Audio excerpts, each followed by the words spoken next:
So wireless LAN controllers simplify the management and operation of an enterprise wireless network or Wi-Fi.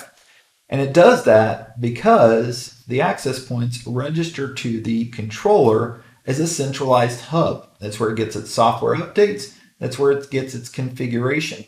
But more than that, it's also reporting things back, including a lot of times sending traffic back to the controller for centralized processing.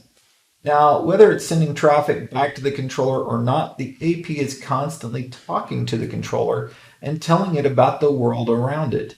And that gives it a lot of visibility whenever you've got dozens, hundreds, or thousands of access points sharing their view of the world around them, how they see the neighbors around them, what channels they're seeing and use, how they see the clients, right? There's a lot of visibility we can get, and whether or not the client is joined to the network. We can get a lot of RF information because clients and APs don't just stay on the channel and operate.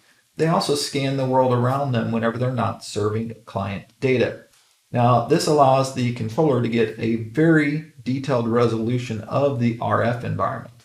And typically with the default settings, controllers are always trying to create harmony.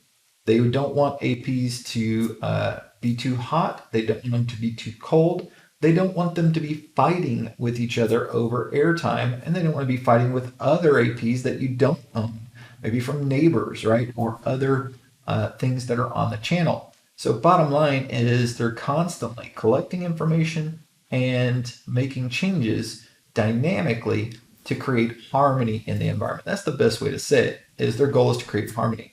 Now, the defaults on these controllers are not necessarily the best you can do.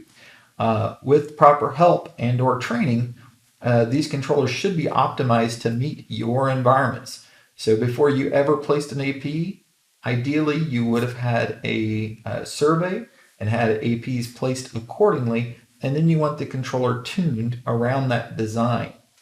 With that combination of events, you will have the ultimate setup to ensure you've got great user experiences on your wireless LANs. If you need any training or consulting around 802.11 Wi-Fi or related wireless technologies for the enterprise, give us a shot.